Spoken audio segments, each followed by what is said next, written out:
I used to be 30% body fat. I was tired all the time, hated what I saw in the mirror, and quite frankly, I had no drive for life. But all of that changed when I made 4 shifts that allowed me to reach 12% body fat and change my life forever. And these aren't just your typical, I drank more water or I did more steps. These are deep internal shifts that after years of trying, finally got the fat off and more importantly, kept it off. Once you apply these shifts to your own life, you can make exactly the same transformation for yourself. The first shift I made was I stopped seeing food as something that's pleasurable or comforting, and I started seeing it as fuel. But what does that mean? Well, for years, food to me was just something that was pleasurable. I ate whatever tasted the best and whatever I felt like at the time, with no regard to what it was doing to my body. On the weekends, for example, I would just sit on the sofa, watch TV, and order whatever food I felt like throughout the whole day. I've shown this screenshot before, but here's one weekend, for example, where I ordered 7 times. I still remember as well, every Friday night after work, I would go to the shop and stock up on snacks, cookies, crisps, sweets, everything I could get my hands on. I would literally finish a meal and then start eating snacks, and I'd justify it by saying to myself, oh, but I'm still hungry. But it was never about hunger. It was the dopamine that food gave me. I was never addicted to food. I was addicted to the feelings it gave me, the comfort, the pleasure, the escape.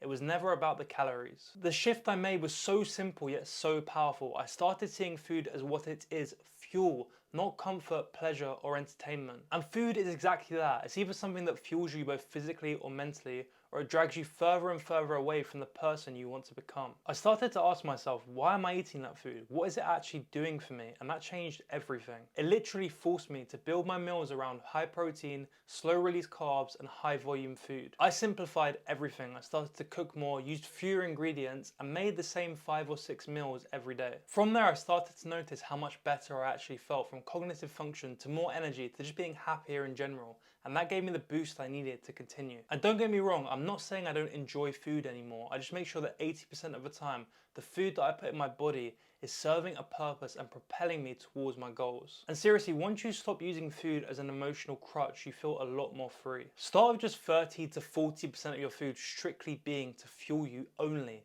And that will make a massive difference, and it will push you to continue in that vein, and you'll develop better habits over time. The second shift I made was I became a high energy person. For so many years, I was the lazy guy. Any plans that involved anything other than chilling, I would not show up for. All I wanted to do was sit there. I literally used to take the bus the long way around to the supermarket instead of walking 5 or 6 minutes, and I would get Ubers everywhere, and I literally mean everywhere. I convinced myself at 23 years old that that was just part of getting older. You just feel lazy, you just feel groggy. I'd wake up, hit snooze, I don't even know how many times, and then when I eventually rolled out of bed, I'd drink copious amounts of caffeine to get me through the morning. I had no drive, no momentum, and no energy. Looking back, I probably even described myself as depressed. At some point, I looked to myself in the mirror, around the time when I looked like this, and I said to myself, Aidan, you look 40 and like you have nothing behind your eyes. After that moment, I decided I'm going to become a high energy person. I wrote down every trait I thought a high energy person would have, and I committed to them. Firstly, I took my sleep way more seriously. I wasn't scrolling in bed till 1 a.m. anymore, and I had a consistent bedtime.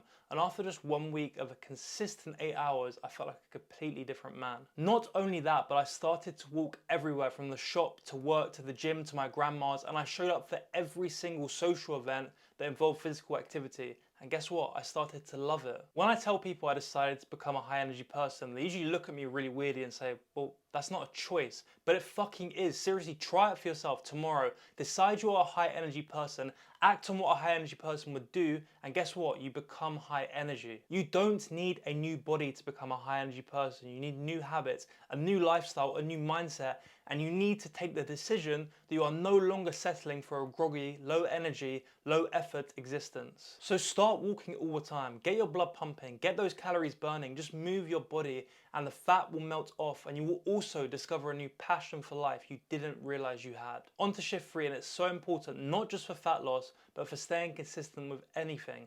And it's shifting from an all or nothing mentality to an always something mentality. Back when I was 30% body fat, I was the epitome of the all or nothing mindset. If I missed just one gym session, I wouldn't go for the rest of the week. If I ate too many calories at lunch, I would binge for the rest of the day. And when the weekend came and I made one slip up, I would say, okay, fuck it, I'll start again on Monday. And I was stuck like that for years, until I realized the results that I wanted wasn't going to come from being perfect here and there. It was going to come from being good consistently. Let's say I missed the gym, I would do a short 50-minute home workout later that day, and I would get back on track the next day. Let's say I ate too many calories at lunch, I would cut back at dinner and focus on high protein, high volume. And when I woke up feeling unmotivated on a Sunday, I would still push myself to go and just see what I can do. You have to realize that steady momentum is so much more important than inconsistent bouts of intensity, because even if you're moving forward slowly, at least you're moving in the right direction. And those little wins stacked up over time and became my new normal, to the point where doing nothing just was never in my mind. Even on my worst days when I was stressed, busy, or traveling, I still got something done that kept the needle moving.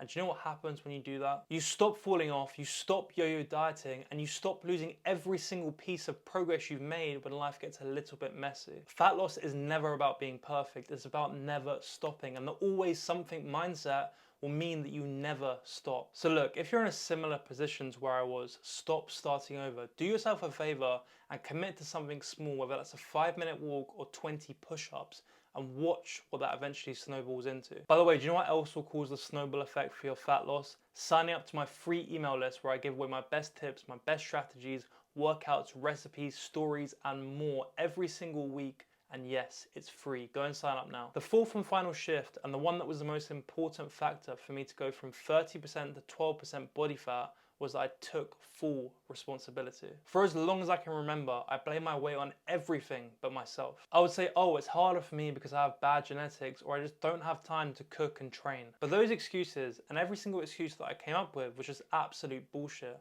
And what I had to accept, and what you have to accept if you want to lose fat, change your body, and change your life, is that it's your fault that you're fat, and you are the only person that can change it. If you eat too much food, it's your fault. If you don't move your body enough, it's your fault. If you constantly binge on the weekend and don't get enough sleep, you guessed it, it's your fault. And it's not about feeling guilty or shameful, it's about putting the power back in your hands. Because if you blame anyone but yourself, you don't have the power to change. So take that power back. Once you do that, you will stop waiting for the perfect moment. Stop relying on bursts of motivation.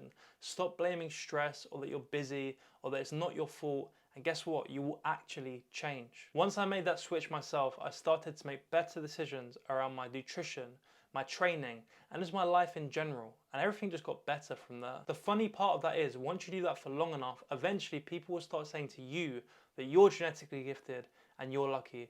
And you can just say, no, I showed up. They don't realize it all started when you looked yourself in the mirror and said, this is my body, my responsibility, my life. And that's the most freeing part of all of this, because it means nothing is out of your control. And once you realize that, your body and your life will start to change, because you won't be trying to lose fat anymore. You'll be acting as though you already have. So there you have it. Those are the 4 shifts that got me from 30 to 12% body fat. And please notice that I didn't find the perfect meal plan or some magic fat burning supplement. These were deep internal identity shifts that not only changed my body, but they changed my life. Now if you're sat there thinking, well, what do I do now? Don't go and watch another 10 videos on fat loss looking for a magic fix. Personally, if I was you, I would pick just one of those shifts and start with that. And I would start with being a high energy person, because that's the easiest one to do. You can choose to be high energy. Seriously, after this video, go for a walk, start cleaning your house, fucking dance for all I care. Just get your body moving. If you want some help making your own transformation, just like mine and just like my client Jamal's, click the first link in the description, book a call, and we can see if we'd be the right fit to work together. Other than that, if you enjoyed this video, leave it a like, share it with a friend, and subscribe, and I'll see you in the next one.